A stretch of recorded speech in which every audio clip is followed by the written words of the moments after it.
Okay, good evening students. देखो, previous lecture में हम लोगों ने क्या पढ़ा था? That how to prove under root two irrational, how to prove root three is irrational and many other questions. उसमें एक टाइप और बचा हुआ था जो आज हम पढ़ने वाले हैं। पहले मैं क्वेश्चन लिख देता हूँ। Prove that under root three plus under root two is irrational. Prove that under root 3 plus under root 2 is irrational.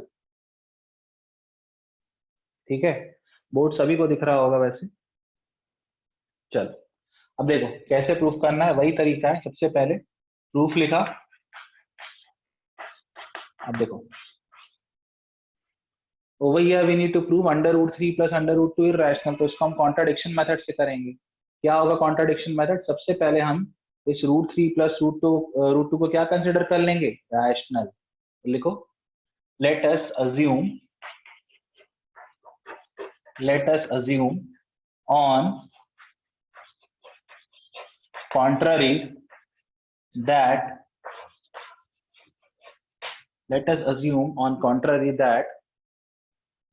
under root 3 plus under root 2 is rational.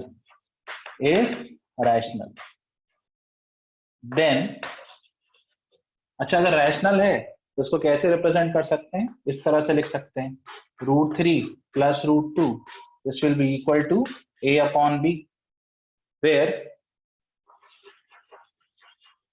where a and b are co-prime integers. co-prime का मतलब क्या था?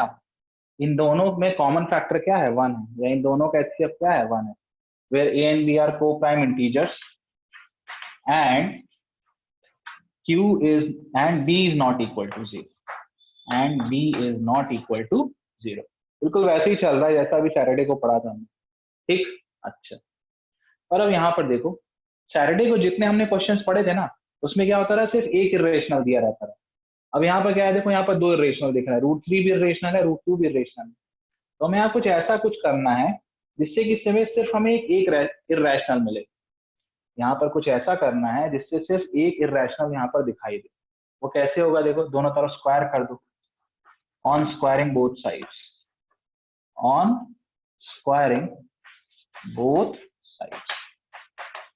जब square करेंगे ना तो सिर्फ एक इर्रेशनल इधर लेफ्ट साइड में दिखाई देगा। तो देखो, स्क्वायर करेंगे तो root 3 plus root 2 whole square, this is equal to a upon b whole square. अब आगे देखो, a plus b whole square. Now this is the identity, a plus b whole square is equal to a square plus b square plus 2ab। तो देखो, a is equal to root 3, तो मैंने लिख दिया root 3 whole square plus b square, b is equal to under root 2 plus 2ab।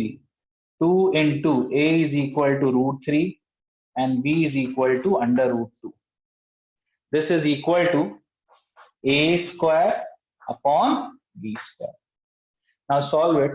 Root 3 whole square is what? 3. Root 2 whole square is 2 plus 2. Root 3 into root 2 is what? Root 6. And this is equal to a square upon b square. ठीक, अब आगे इसको solve करते हैं। 3 plus 2 is what? 5. So 5 plus 2 under root 6. This is equal to a square upon b square. अब देख लो, अब यहाँ पर सिर्फ एक इर्रेशनल दिखाई दे रहा है, वो जो कि क्या है? रूट 6। बाकी सारे क्या इंटीजर्स हैं। इसीलिए हमने इसको क्या किया था? स्क्वायर किया था, ताकि सिर्फ एक इर्रेशनल रहे, बाकी सारे क्या हो जाए? इंटीजर्स। अब देखो हम क्या करने वाले हैं, जैसा हमने आपको बताया था, सारे इंटीजर्स राइट साइड में और जो इर्रेशनल है वो लेफ्ट हैंड साइड में, ये करने वाले हैं। तो देखो, सबसे पहले 5 उधर ट्रांसफर होगा। तो देखो, मैं यहाँ पर इस तरह से लिखूंगा। अब देखो, so 2 under root 6, this will give you a square upon b square minus 5 उधर जाएगा तो नेगेटिव हो जाएगा। ठीक, आगे सॉल्व करो। so 2 under root 6 this is equal to, now b square is LCM over here, so a square minus 5b square, correct. अभी भी तुम देखो लेफ्ट हैंड साइड में ये अभी ये एक इंटीजर बचा हुआ है, ये जो 2 है इंटीजर है, ये बचा हुआ है, इसको हम इधर बाय क्रॉस मल्टीप्लीकेशन अगले स्टेप में यहां ले जाएंगे, ये हो जाएगा this implies √6 this is equal to a square minus 5b square upon 2b square, ठीक है। अब देखो a is integer, b is integer, इसका मतलब इंटीजर अपॉन इंटीजर ये पूरा क्या है, रेशनल है। तो अगर ये रेशनल है तो ये भी रेशनल होगा। अब यहां पर हम लिखते हैं since a and b are integers, since a and b are integers, this implies a square minus 5b square upon a square minus 5b square upon 2b square is rational, correct, is rational। अच्छा, अब अगर हमारा ये RHS rational हो गया right hand side, तो उसका मतलब लेफ्ट हैंड साइड भी रैशनल होगी। तो हमने लिखा this implies √6 is rational, correct. पर √6 क्या है, इर्रेशनल है। √6 क्या है, इर्रेशनल। देखो this contradict to the fact that √6 is irrational, √6 is irrational, correct। this contradict to the fact that √6 is irrational, मतलब सब क्या हो गया, गलत हो गया, है कि नहीं। तो हमने लिखा therefore our supposition is wrong, so hence in the end you will write hence √3 plus √2 is irrational, hence √3 plus √2 is irrational। ये हो गया तुम्हारा, ये आखिरी टाइप का क्वेश्चन था जो बचा हुआ था। होप यू अंडरस्टूड दिस, इसको नोट डाउन कर लो।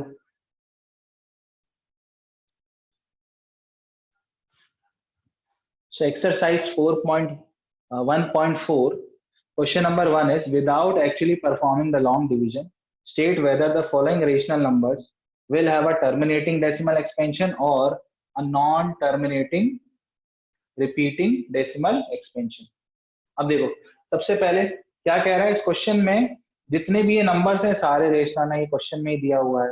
अब कह रहा है कि बिना लॉन्ग डिवीजन करे, बिना डिवाइड किए बताओ ये जो रेशनल्स हैं इनका जो डेसिमल एक्सपेंशन है वो टर्मिनेटिंग होगा या नॉन टर्मिनेटिंग रिपीटिंग होगा। बिना डिवीजन किए, ध्यान रखना, बिना लॉन्ग डिवीजन किए हुए हमें बताना है। तो देखो अगर बिना लॉन्ग डिवीजन परफॉर्म किए करते हुए अगर हमें ये बताना है कि इनके डेसिमल एक्सपेंशन क्या होंगे, तो उसके लिए सबसे पहले हमें इनके डिनोमिनेटर्स के फैक्टर्स को देखना पड़ेगा। इनके डिनोमिनेटर के फैक्टर को क्या करना पड़ेगा, देखना पड़ेगा। तुम्हें ये ध्यान में रखना पड़ेगा कि अगर डिनोमिनेटर में, ध्यान दे दो ना, अगर सिर्फ 2 का फैक्टर हो, सिर्फ 2 का, या सिर्फ 5 का फैक्टर हो, या दोनों 2 और 5 के फैक्टर आए, तभी ये टर्मिनेटिंग होगा। आपको सिर्फ ये देखना है कि डिनोमिनेटर में या तो सिर्फ 2 का फैक्टर हो, ठीक, या तो 5 का हो, या दोनों का हो। बस इन 3 क्राइटेरिया को आपको चेक करना है। अगर ये 3 क्राइटेरिया में से कोई एक क्राइटेरिया भी फॉलो हो रहा है तो ये क्या बन जाएंगे, टर्मिनेटिंग। पर अगर इन 3 क्राइटेरिया में से एक भी क्राइटेरिया फॉलो नहीं हो रहा है तो ये क्या हो जाएंगे, नॉन टर्मिनेटिंग रिपीटिंग। आगे बात समझ में। अब देखो इसको देखते हैं पहले। देखो क्या लिखा हुआ है, 13/3125। अब इसको देखो, तो मैंने इसको इस तरह से लिखा 13, इसके डिनोमिनेटर्स का मैं क्या कर रहा हूँ, प्राइम फैक्टराइजेशन। तो देखो अगर तुम इसको 5 बार, 5 को अगर हम 5 टाइम्स मल्टीप्लाई करते हैं, 5 5 जा 25, 25 5 जा 125, 125 5 जा 625 एंड 625 5 जा 3125। इसका मतलब ये हुआ कि ये जो है 3125, this can be written as 5 power 5, ऐसा लिख सकते हैं 5 पावर 5। ठीक, तो देख लो यहाँ पर डिनोमिनेटर में 5 के फैक्टर आ रहे हैं ना, आ रहे हैं कि नहीं आ रहे हैं? इसका मतलब ये कैसा है, टर्मिनेटिंग डेसिमल है। पर देखो इसको रिप्रेजेंट करने का एक तरीका होता है।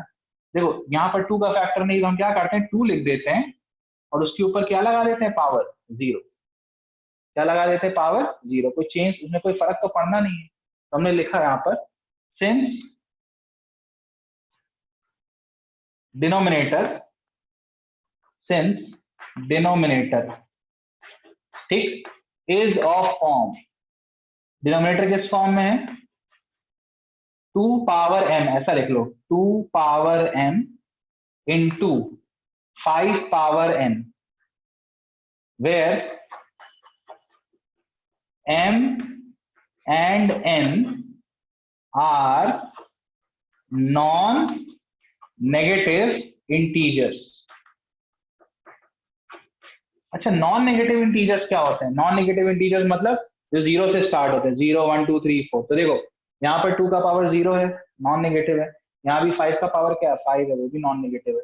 सो देयरफॉर अपन ने ऐसा लिखा, therefore 13/3125 will have terminating decimal expansion, will have terminating decimal expansion। ठीक है, अब तुम कह रहे हो सर ये आपने क्या लिखवा दिया, 2 power m into 5 power m। देखो ये थ्योरम है। क्या है थ्योरम, क्या है थ्योरम, क्या कहती है कि अगर कोई रेशनल नंबर है, मान लो a अपॉन b के फॉर्म में, ठीक, suppose there is a rational number in the form of a upon b, अगर उसका जो डिनोमिनेटर है, ठीक है, वो किस फॉर्म का हो, 2 power m into 5 power n, where m and n both are non negative integers, तब ये जो रेशनल नंबर है उसका डेसिमल एक्सपेंशन टर्मिनेटिंग होगा। ये जो रेशनल नंबर है, अगर उसका डिनोमिनेटर इस फॉर्म में है 2 power m into 5 power n, मतलब कहने का मतलब ये या तो 2 का पावर है या 5 का पावर है या दोनों की, तो उसका जो डेसिमल एक्सपेंशन है वो कैसा होगा, टर्मिनेटिंग। ठीक, तो देखो हमने क्या लिख दिया, therefore 13/3125 will have terminating decimal expansion. अब आगे देखो, इसके बाद इसी तरह से ये वाला देख लो, इसको क्या लिखोगे, 17। अब यहाँ देखो 8 can be written as 2 power 3, लिख सकते हैं ना, 2 2 जा 4, 4 2 जा 8, प्राइम फैक्टर्स लिख रहे हैं हम यहाँ पर। अच्छा, अब यहाँ पर 5 का कोई फैक्टर नहीं, बट तो हमने ऐसा लिख दिया 5 पावर 0। अब बिल्कुल इसी पैटर्न में आप लिखोगे फिर से, since denominator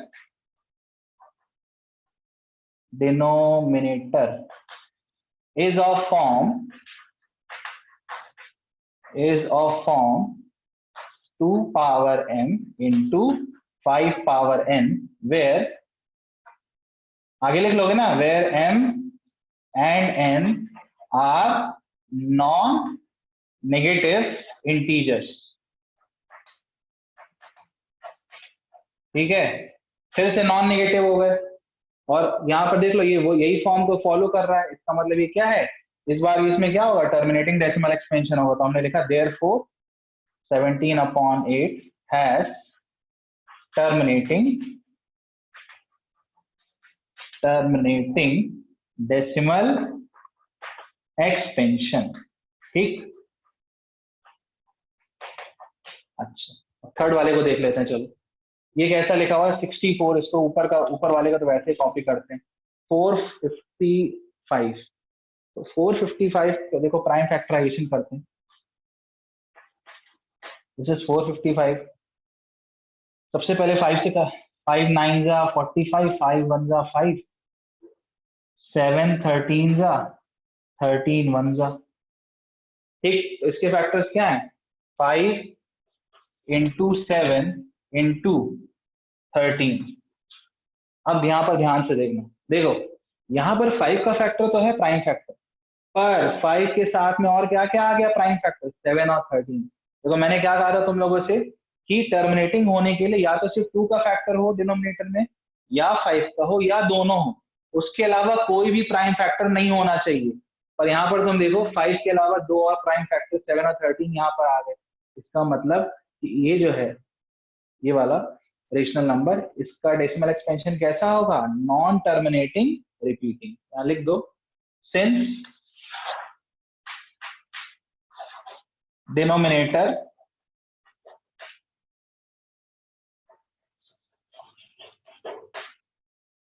of since denominator is not of form 2 power m into 5 power n, where m and n are non-negative integers. Therefore, 64 upon 455 has non-terminating repeating decimal expansion. ठीक है, तो ये हो गया तुम्हारे।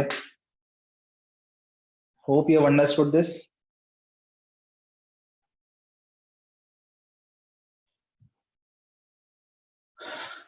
यहां पर जो क्वेश्चन नंबर 1 पे, क्वेश्चन नंबर 1 में जिनका टर्मिनेटिंग डेसिमल एक्सपेंशन था, ठीक है, हमें क्या करना है, राइट डाउन द डेसिमल, उनके डेसिमल एक्सपेंशन लिखना है। जिन रेशनल नंबर का टर्मिनेटिंग डेसिमल एक्सपेंशन था उनका हमको डेसिमल एक्सपेंशन लिखना है। और वो देखो कैसे होगा, देखो what is written over here 13 upon 3125, correct. तो देखो एक मिनट इसको मिटा देता हूँ। सो 13, ये जो 3125 है, इसमें जो डिनोमिनेटर है अपन ने इसको कैसे लिख दिया, 5 raise to the power 5 by prime factorization of 3125।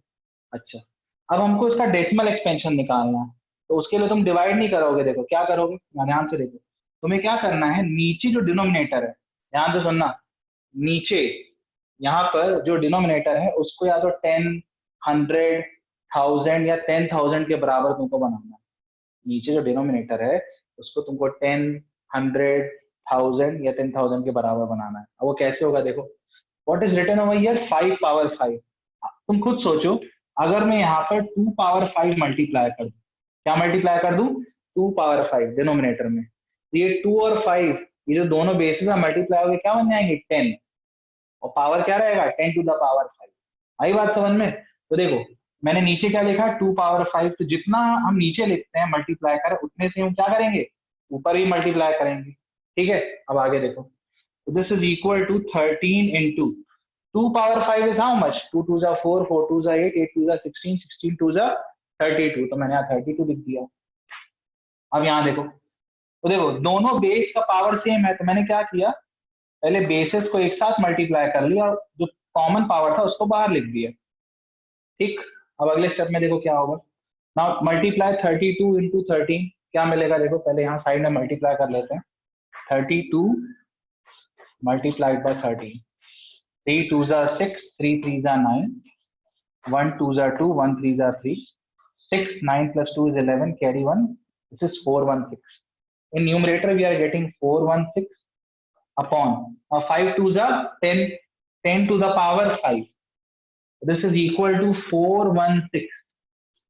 10 कितनी बार मल्टीप्लाई हो रहा है 5 बार, तो क्या होगा 1 लिखोगे कितने जीरो आएंगे, 5 जीरो आएंगे ना, 1 2 3 4 5, ये देखो इजी हो गया ना। अब डिवाइड करने की जरूरत नहीं, सीधे आंसर लिख दो। So this is equal to 0.00416, ये हो गया तुम्हारा। तो देख लो, जो नंबर जिनका जो कि वो रेशनल नंबर जिनका टर्मिनेटिंग डेसिमल एक्सपेंशन था उनको हमने डेसिमल फॉर्म में कन्वर्ट कर दिया, बिना एक तरह से लॉन्ग डिवीजन मेथड फॉलो किए बिना। ठीक है। अब ये वाला देखो, ये भी टर्मिनेटिंग डेसिमल है। यहाँ पर भी हमें क्या करना है, तुम्हारे जो तुम्हारा डिनोमिनेटर है या तो वो 10 बन जाए या 100 बन जाए, 1000 बन जाए, 10,000 बन जाए या 1 लाख बन जाए, ऐसा कुछ बनाना है। अब देखो व्हाट इज द डिनोमिनेटर हो गई है 2 पावर 3, करेक्ट। तो हमको इसको क्या करना है, 10 के फॉर्म में बनाना है। तो हम क्या करेंगे, देखो यहाँ मैंने 5 लिखा और 5 में कितनी पावर लगा दी, 3। ये ध्यान रखना आपको कि जितना पावर इसका रहता है उतना ही दूसरे वाले का भी पावर रहेगा। अब 5 पावर 3 नीचे किया तो ऊपर ही मल्टीप्लाई हो, ठीक। अब देखो सो इसको मल्टीप्लाई कर लेते हैं अपन साइड में।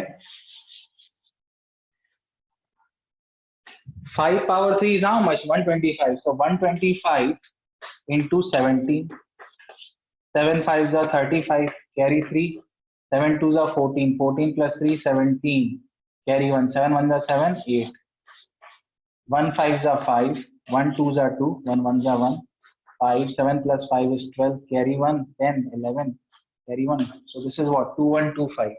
so this is equal to, numerator में क्या आ गया 2125 अपॉन, ये क्या हो जाएगा 2 into 5 होल पावर 3, so 2125।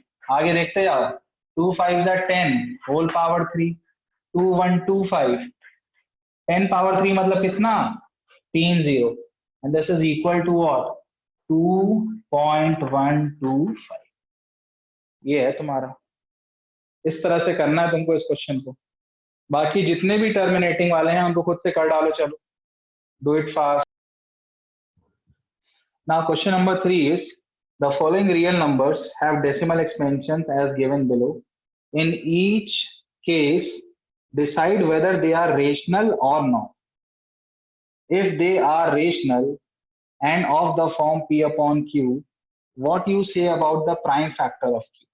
ठीक है, तो पहले तो ये बताना है कि ये रेशनल है भी कि नहीं, ठीक है। अगर रेशनल हैं तो हमें क्या कहना है, उनके जो डिनोमिनेटर हैं उनके प्राइम फैक्टर्स क्या होंगे उसके बारे में बात करनी है।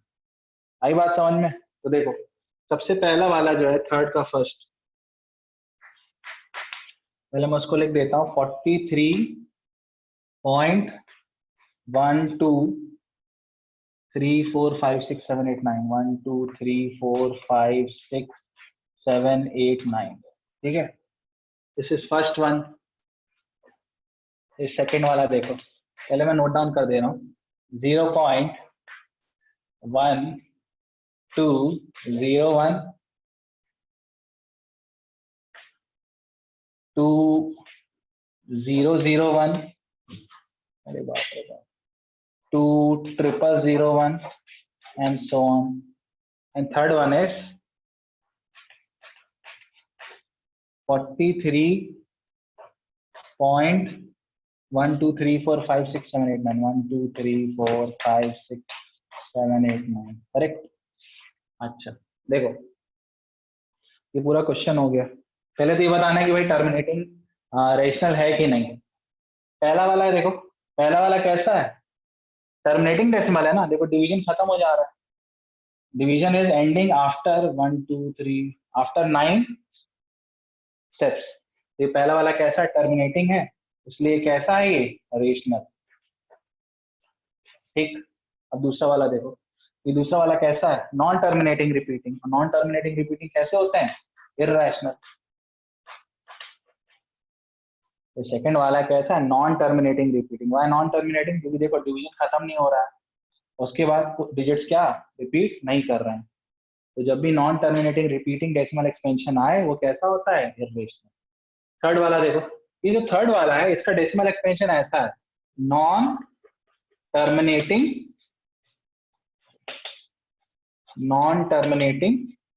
और ये कैसा है, रिपीटिंग।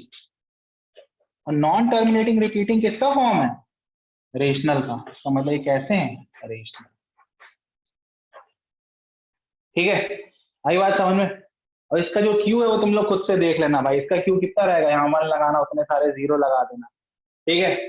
मेरे ख्याल से तुम लोग इसके आगे खुद से कर लोगे।